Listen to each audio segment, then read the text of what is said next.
Beleza?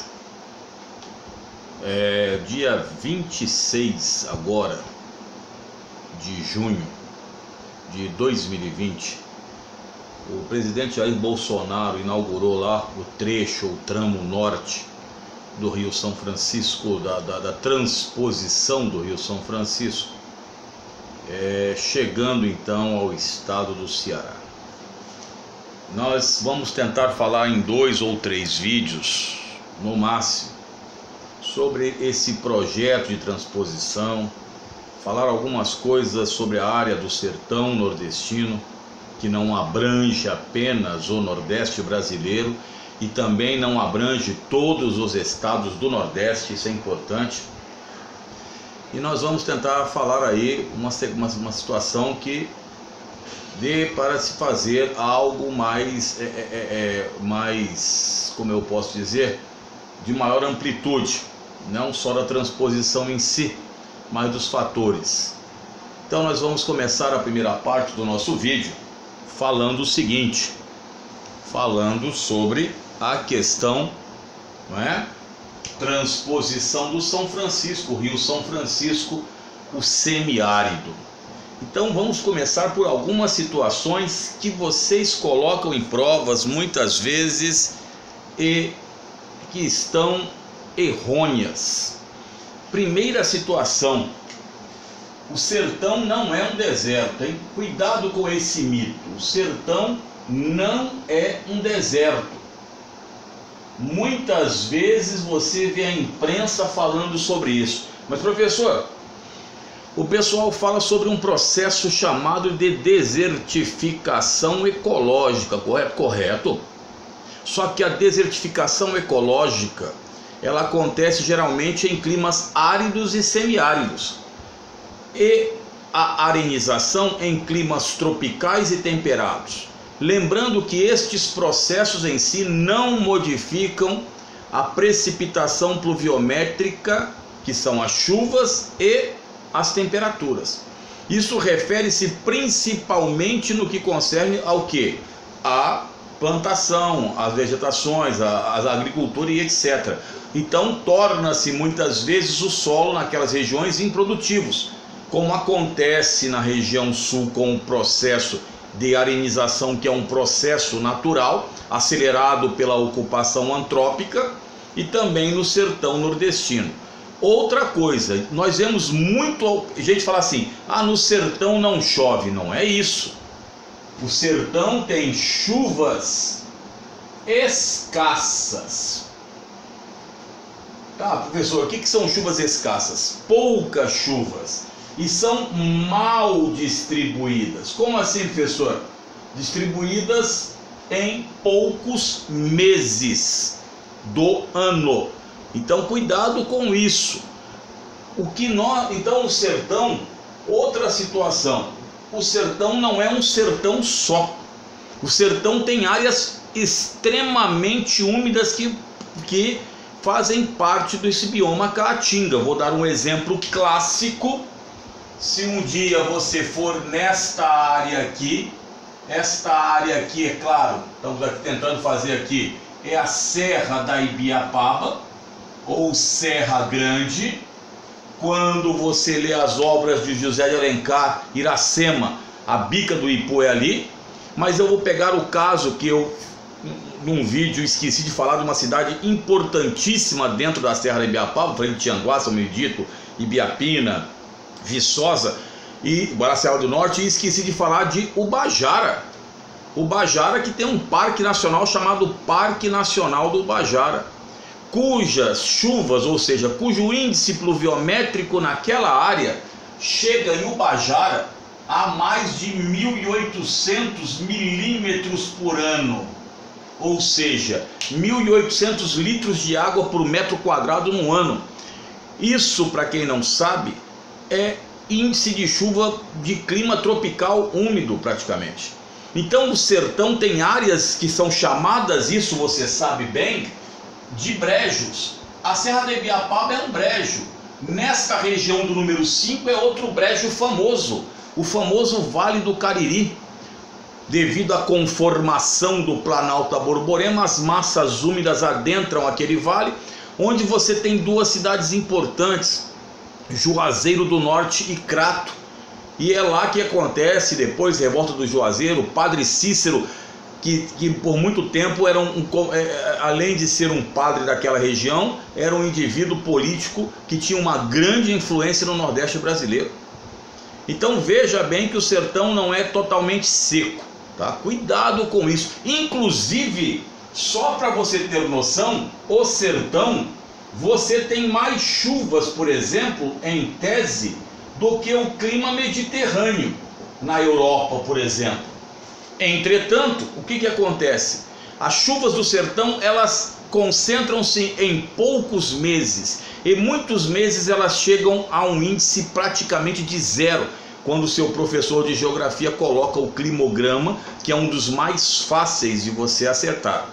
Com temperaturas elevadíssimas, você tem, por exemplo, Sobral, que fica aqui próximo às encostas da Serra da Ibiapaba, no Ceará, que é a temperatura máxima, eu acho que, se não me falha a memória, a cidade mais quente do Brasil, com a média de 28,8 graus Celsius.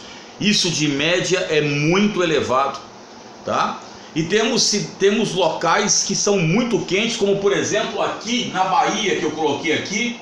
Esse local aqui é o famoso Raso da Catarina, onde as chuvas chegam muito poucas, de 300 a 350 milímetros por ano. Então são chuvas próximas a um índice desértico. Lembrando que na classificação de Köppen, um alemão chamado Köppen, nessa classificação, um deserto, ele está em torno até 250 milímetros por ano. Se não me falha a memória, a região que teve menos chuvas no Brasil foi Cabaceiras, na Paraíba, com 278 milímetros por ano, chegando próximo à situação desértica. Mas o Raso da Catarina você encontra temperaturas lá de 43 graus Celsius, com tranquilidade. As maiores temperaturas do Brasil foram encontradas no sertão baiano, 44,8 graus Celsius, se não me falha a memória, em média, de pico máximo. A sombra, esqueçam isso de sensação térmica, isso aí é coisa criada pela televisão para você ficar, porque não dá, a temperatura sempre é aquela. Então 43 graus a sombra, mede-se temperatura, né? Sem o efeito de ventos e o efeito da incidência solar direta. Cuidado com isso dentro de situações que você tem.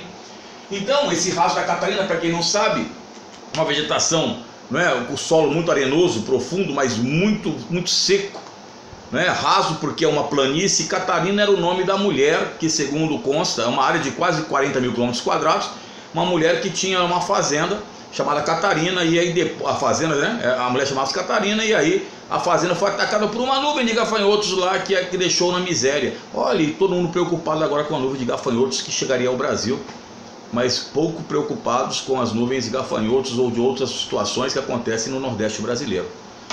Outra situação, você aprende muito isso, nós aprendemos muito isso. O sertão é um vazio demográfico. O que é um vazio demográfico, professor? Uma área pouco povoada, correto? Mas você tem que entender que na região do sertão existem 7 áreas metropolitanas. Você sabia que são áreas metropolitanas? 4 só na Paraíba: Sousas, Cajazeiras, Vale do Piancó e Patos, na Paraíba. Isso na Paraíba são 4 regiões. Aqui o Vale do Cariri, no Ceará, Juazeiro do Norte e Crato. Aqui você tem a RIDE, que é uma RIDE mesmo, professor? Região Integrada de Desenvolvimento do Entorno, que envolve 2 estados, igual Brasília. É a chamada RIDE de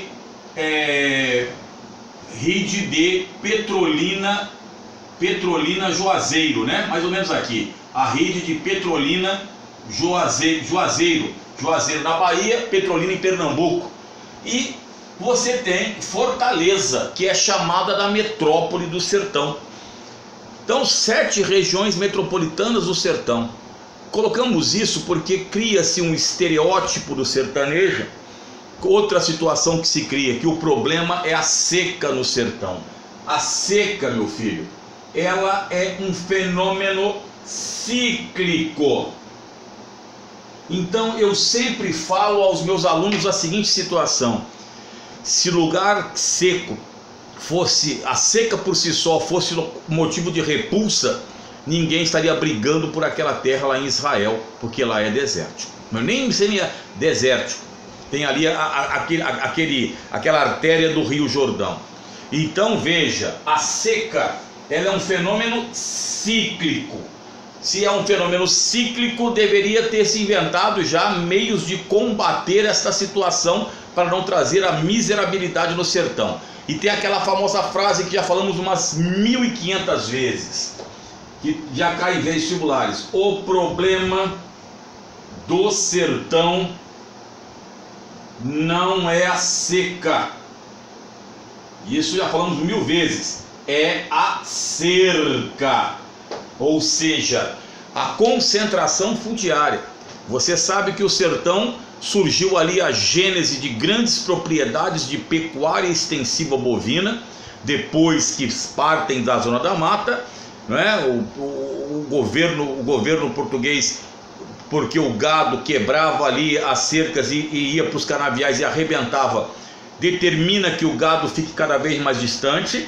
Então começa-se o povoamento no Vale do São Francisco, né? Por isso é o sertão de dentro, e depois vai para Maranhão, Piauí, para a região de Oeiras.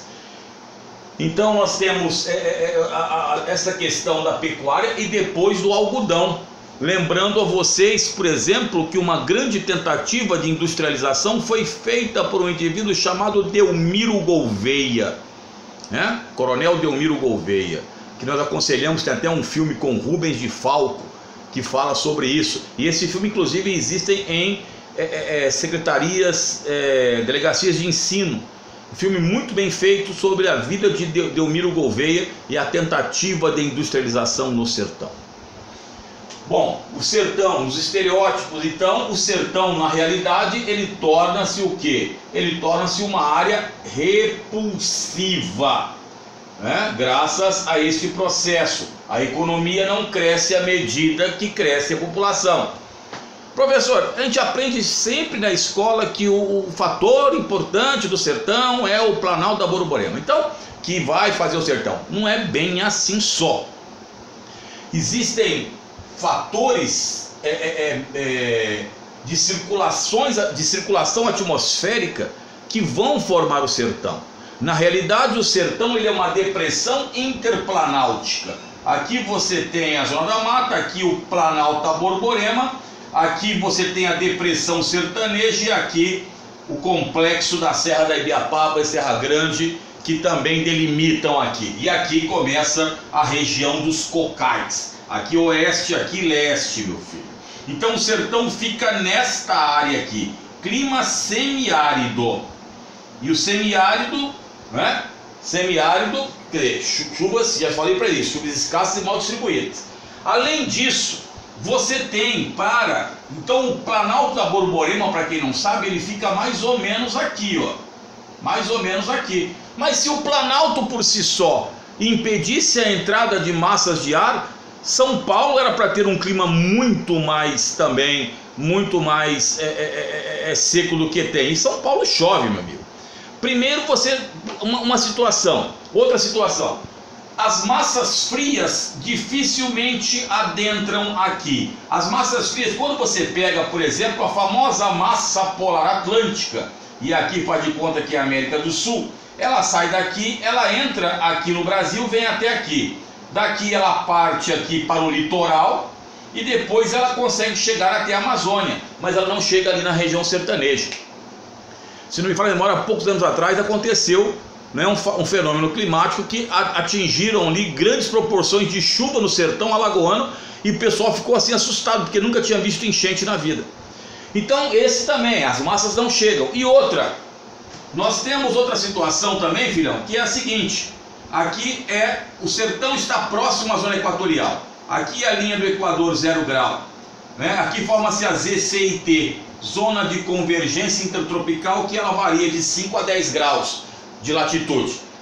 Mas o que eu vou chegar? Quando as águas do Atlântico, então dependendo como estão as águas do Atlântico, chove ou não chove no sertão. Aqui é o Atlântico Norte, aqui é o Atlântico Sul. Quando as águas do Atlântico Sul estão mais quentes do que as águas do Atlântico Norte, que estão mais frias, então aqui no Atlântico Norte forma uma região de alta pressão atmosférica em relação ao Atlântico Sul de baixa pressão atmosférica. Então o que acontece? Os ventos sopram de alta pressão para baixa pressão. Então quando o Atlântico Sul está mais quente, as chuvas vêm para cá, tá? Chove no sertão. E agora eu vou dar uma paradinha louco Abreu, filhão, porque tem que apagar a luz, senão você vai me matar de raiva. E aí, filhão, continuando. Quando as águas do Atlântico Sul, elas estão mais frias do que as águas do Atlântico Norte, que estão mais quentes, então você forma uma região chamada de alta pressão atmosférica no Atlântico Sul e de baixa pressão atmosférica no Atlântico Norte. Então os ventos convergem para cá, com chuvas, com umidade, não chove no sertão. Então repare que não é apenas porque ele está numa depressão interplanáutica. E existe o famoso El Niño, que ele também afeta o sertão. Mas rapidamente aqui, isso aqui tem... Aí você vai depois pesquisar isso. Aqui está a Cordilheira dos Andes, aqui está a Serra da Ibiapaba e o Planalto da Borborema. Geralmente existe um fenômeno que acontece aqui no sudeste da Ásia, nas águas do Pacífico, e esse fenômeno causa as monções lá na Ásia Meridional, e muitas vezes em situação normal ele consegue trazer um pouco de umidade para esta região do sertão. Fenômeno complexo, mas ele consegue. O que acontece?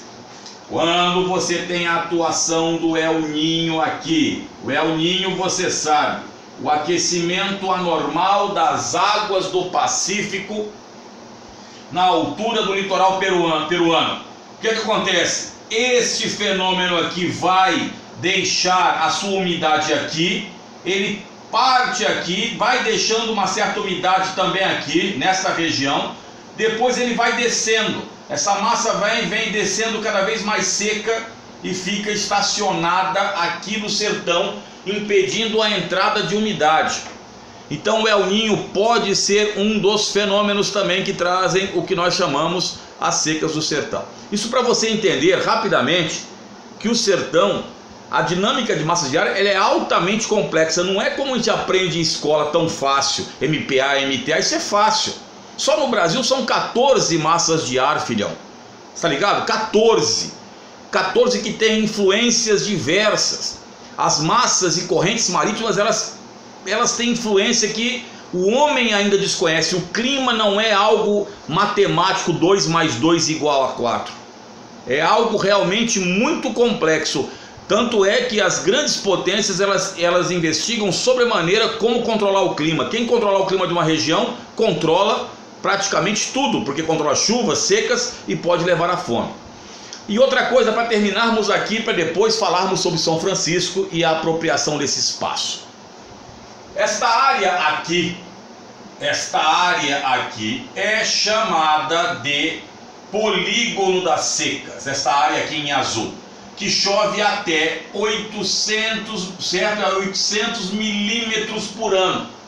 É uma área que tem mais ou menos 1,1 milhão de quilômetros quadrados, abrange mais de 1.300 municípios e abrange regiões que também não estão no Nordeste, como é o exemplo clássico do norte de Minas Gerais, que é esta região aqui, norte de Minas Gerais, que é o Vale do São Francisco e parte do Vale do Jequitinhonha, que também, de certa forma, farão parte do complexo sertanejo. Por isso, quando há reuniões em que os governadores do Nordeste são convidados, o governador de Minas Gerais também o é. Nós temos aqui ainda no sertão, eu sei que esse vídeo é longo, mas eu tenho que fazê-lo o mais longo possível para não ficar muito dividido demais. Nós temos alguns órgãos do sertão que são importantes. O DINOX, e a Sudene. O Dinox foi criado em 1909 no governo de Nilo Peçanha, com o nome de IOCS, Inspetoria de Obras Contra Secas. Em 1945, mais precisamente em dezembro de 45, no governo de transição de José Linhares, Vargas foi deposto, depois assumiu o presidente Dutra, ele vai mudar de nome para IFOX, Inspetoria Federal de Obras Contra Secas, até que em 1963 ele muda o nome de DINOX, Departamento Nacional de Obras Contra Secas, departamento esse que cria geralmente aquelas frentes de trabalho, onde o sertanejo ia cavar açude, ia fazer um monte de situações para gerar emprego, fomentar alguma coisa para evitar a miserabilidade, o alto índice de miserabilidade no sertão. E depois a Sudene, que foi criada em 1959, governo, se não me falha a memória, de Juscelino Kubitschek, Superintendência de Desenvolvimento do Nordeste. Depois ela foi extinta em 2001 pelo FHC e mudou o nome para ADN, Agência de Desenvolvimento do Nordeste. E aí o Lula entrou no poder em 2002, se não me falha, 2003, não me lembro se 2002 ou 2003, no governo Lula, ela muda de novo o nome para Sudene, Superintendência de Desenvolvimento do Nordeste. Envolvida em muita corrupção? Sim, senhor. Entretanto, é uma superintendência. E aí uma pergunta interessante, que muita gente às vezes faz. Professor, o senhor falou que o Nordeste, o sertão abrange, o bioma sertão abrange todos os estados, menos um. Qual é o estado que não abrange? O Maranhão. O Maranhão não tem terras no sertão. Tem na região dos cocais, é uma transição. Mas peraí, professor, parece que eu li no livro que o Maranhão recebe verba da Sudene e da Sudam, que é a Superintendência de Desenvolvimento da Amazônia? Sim, senhor. Por quê? Questão política, filhão. Questão política. Então você vê que o Maranhão, apesar de não fazer parte do bioma do sertão, ele recebe verbas de duas autarquias, Sudam e Sudene. Maranhão é o domínio dos cocais, que é mata de transição, né? Ou mata dos cocais. Então nós demos e outra coisa, lembrando a vocês, né? O livro clássico para leitura, Os Sertões, de Euclides da Cunha, que foi jornalista há muito tempo, se não me falha a memória, do estado de São Paulo. E a frase dele famosa: o sertanejo é forte acima de tudo, o sertanejo, né, é um homem forte acima de tudo, algo desse gênero. E aí onde você teve, lógico, a famosa Guerra de Canudos, um dos melhores livros a serem lidos. Aí você fala para mim, professor, esse livro foi criticado por alguns jornalistas e algumas revistas porque a linguagem é muito rebuscada. Se você quiser buscar uma melhor, quando você quer buscar uma abrangência maior de ideias, você tem que rebuscar a sua linguagem. Você tem que ir atrás das palavras. Até porque a palavra sertão, para quem não sabe, rapidamente para terminarmos, muitos dizem que vem da corruptela desertão, mas outros dizem que não, que vem da palavra latina sertanus, que significa área desabitada, área desértica, que vem de uma palavra latina chamada sertum, que significa bosques. Então, aumenta um pouco a sua colocação. E a caatinga, mata branca ou mata seca, dependendo da classificação, da etimologia da palavra. Então, esse é o primeiro vídeo. Daqui a pouco eu vou mostrar a importância do São Francisco e a transposição em si. Cola conosco, fião, 25 minutos. Mas você para, toma um café e já é, Elvis Manolo.